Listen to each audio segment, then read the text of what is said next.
The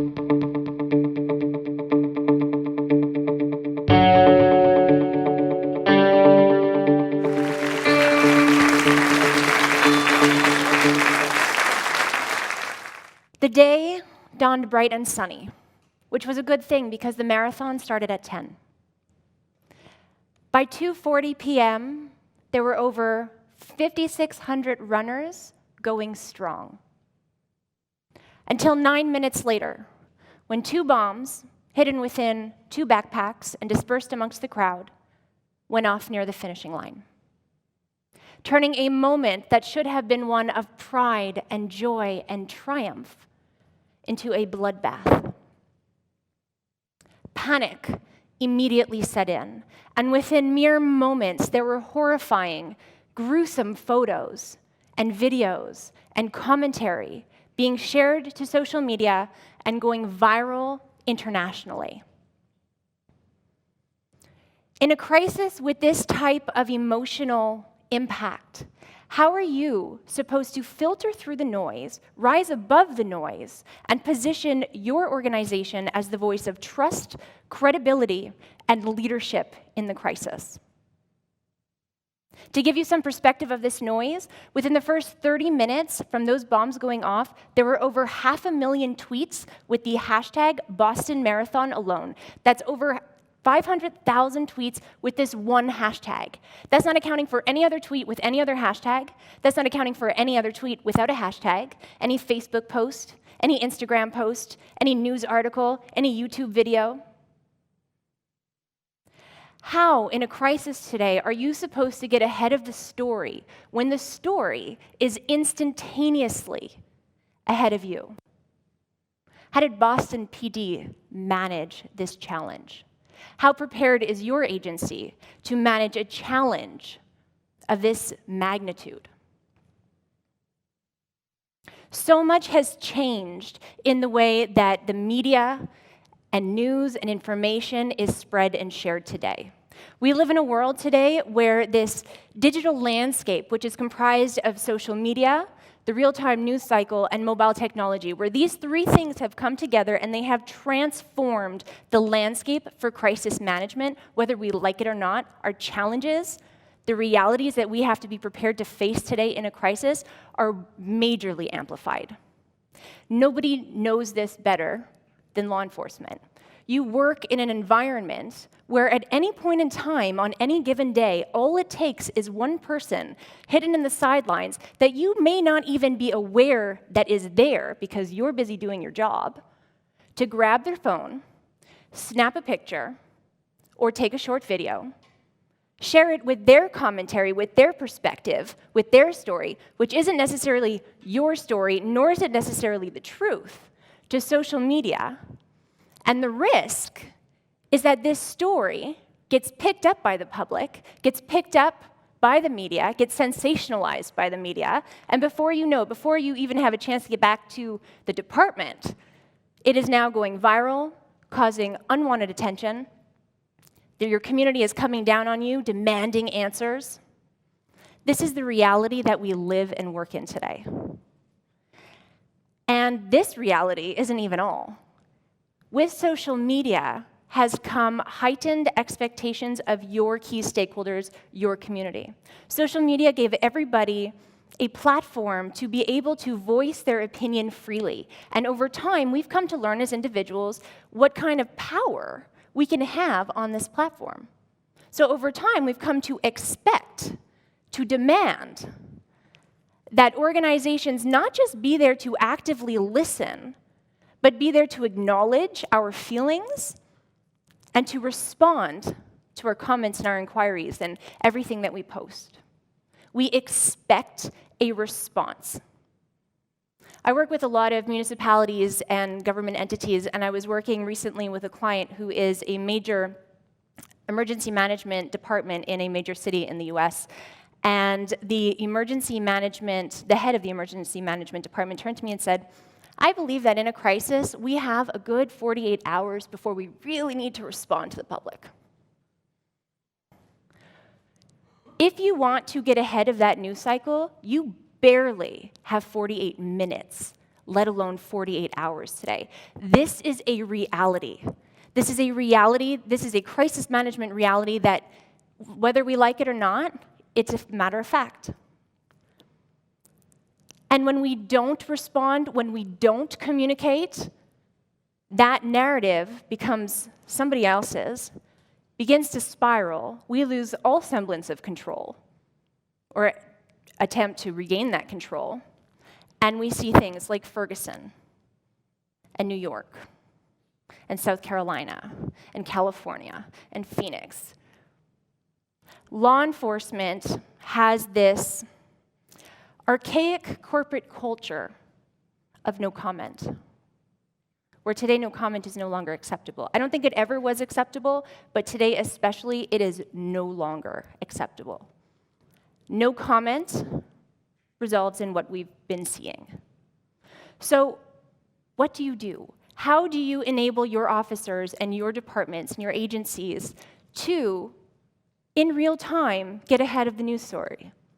How do you get ahead of that story before it's already ahead of you? How do you become, through all of the noise, the source of trust, credibility, and leadership in a crisis when your community needs you to be these things? How do you ensure that your agency does not become the next Ferguson story? What's important now for you to do this? There are 3 things that are important now to begin to think about and to begin to proactively take steps towards every single day. The first of these 3 things, I mentioned this archaic corporate culture. It's time to change the corporate culture that law enforcement, as a rule, in general, across North America, has developed and it feels comfortable in. It's time to get away from that comfort, because that comfort isn't working for us. So how do we change a deeply woven corporate culture? What's important now? What do we need to focus on? Changing the corporate culture begins with a change in mindset.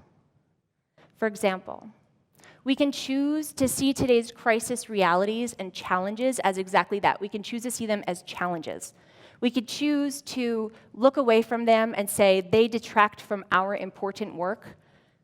Somebody else will take care of it. Or we can choose to see that these challenges, that today's crisis realities present unprecedented opportunity to connect and engage, all these things that we've been seeing and hearing from these brilliant speakers before me.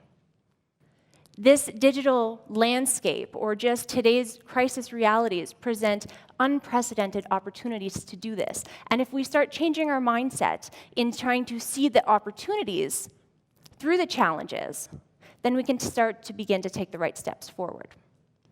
For example, we can choose to see that our communities have these very, very powerful, demanding voices, and that they can detract from our story, from our important work, and we can resist that. Or we can choose to see that our communities care enough to engage with us. They care enough to voice their concerns. What's the opportunity there? You are a part of your community. When we begin to change our mindset, we'll begin to change the corporate culture that is no longer working. That's the first step of what's important now. The second thing of what's important now, and we saw this as a theme, an underlying theme in many of the talks today, is that we need to start focusing every single day, small little steps every single day, to build trust within our community.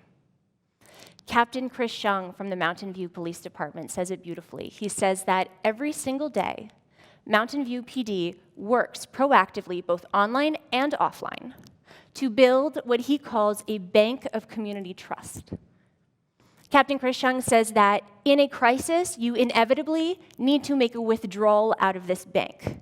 But the goal is that post-crisis, you will still have enough trust left over. So what do they do with this focus, with this as a focus? Every single day, the police officers that make up Mountain View PD find initiatives, take initiatives to build and strengthen trust with their community, to engage. They'll do things like, for example, they know that their community is on Twitter. So they will take to Twitter, and they will announce that on the corner of this street and this street, there are officers there, and they are there to patrol for traffic safety. And they'll get responses back on Twitter from their community that says, hello, if you tell us where they are, then obviously you're not going to catch us to give us a ticket. And Mountain View PD comes back and says, but our goal is traffic safety. Our goal is to keep you safe. So if by telling you where we're stationed gets you to think twice before pushing down on that pedal, then we've accomplished our goal. Simple steps, simple proactive initiatives every day to engage with the community, to communicate, and to build that trust. Trust is built over time, and your community absolutely needs to be able to trust you in a crisis, but they won't trust you in a crisis if they don't trust you today, not unless you build it up for it first. So that is step 2 of what is important now. What is important now, the third thing, is to start embedding a corporate culture, start embedding crisis communications as part of your crisis preparedness. Police officers, law enforcement are brilliant at their role in crisis management on the tactical and very physical side of things, the real world things, the actions.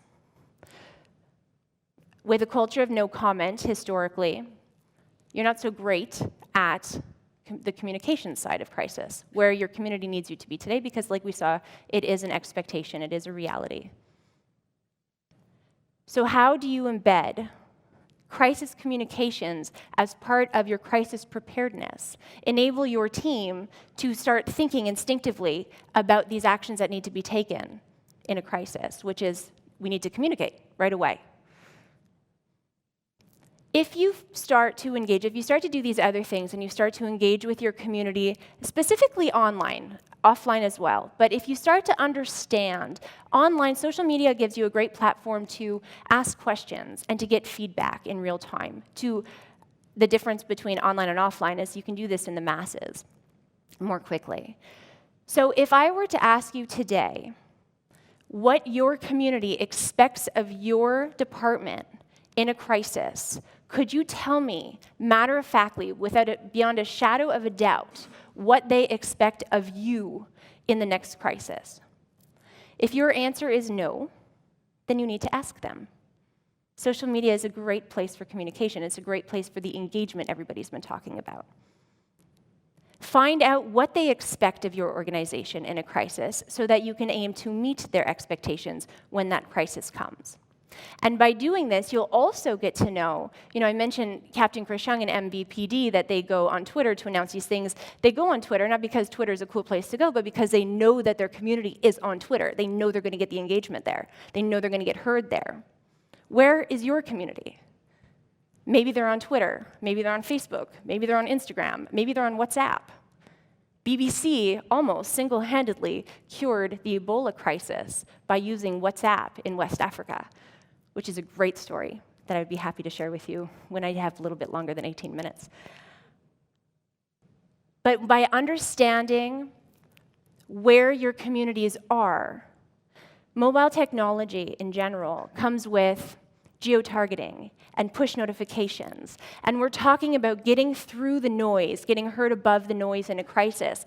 Well, if you understand how your community chooses to consume their media and what apps and technology they use in their daily lives and their daily routines, then you may just find a unique opportunity to forget all of the noise that's going on. You could find an opportunity to streamline your communications directly into their pockets when it is most critical for you to reach them. These are, again, changing the mindsets. These are the opportunities that today's landscape presents, specifically to crisis communications, and specifically to law enforcement, if you take advantage of them. And they are all freely available to you right now. It's the best part. You don't need budget.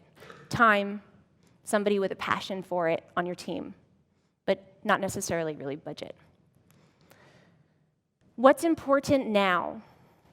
I started talking about the Boston Marathon bombing, and it was amazing that Dan happened to be speaking before me. How did Boston PD manage? This is an overwhelming amount of noise and chaos and emotion during this crisis. How did Boston PD manage it? They didn't just manage to get ahead of the story when the story was already gone ahead of them. They managed to position their agency as the credible source of news throughout the crisis. They were the credible source of news. How did they do this? They did this by activating social media within 10 minutes from the bombs going off. Within 10 minutes, they were actively there where they knew everybody else was going to actively listen, which allowed them to, in real time, correct misinformation. They were there to communicate as much as they could as new developments occurred, let their community know what was going on so that, all of these questions that were flooding in could have a little bit of semblance of answers. And by doing all of this, they fed the media the story that the media ran with. They didn't just get ahead of the news cycle, they became the credible source of news. And they did this by embracing the technology, the communications platforms, because that's all this digital landscape is. It's a platform for communication. By embracing it instinctively, and by being proactive in their use of it. And they went one step beyond, which was also brilliant. So this is a terrible incident that happened within a community, and everybody is highly, highly, highly emotional. And they gave people a purpose. They said, send us your videos and your footage and your photos, because we know you were actively taking photography today, and you may just help us find the terrorists, so send this to us. It gave them a purpose. It gave the community a way to come together and feel as though they were helping. And as a result of Boston PD's brilliant work, as well as the brilliant collaborative work from the other agencies that handled this crisis, the terrorists were caught within 1 week from the attacks occurring, before they had the chance to go and initiate or implement their second planned attack. What's important now? What's important now is to begin to shift mindset. Start looking at the realities that you're going to have to face with, like it or not, as opportunities. Start to find the opportunities to connect and engage and build trust, and find unique opportunities within them to allow your agency to get ahead of the news, ahead of the story, and become the voice of trust, credibility, and leadership for your community in your next crisis. Do this now. What's important now? Take these steps, one step each day in the right direction. That's all it takes. And you will successfully manage your next crisis. Thank you.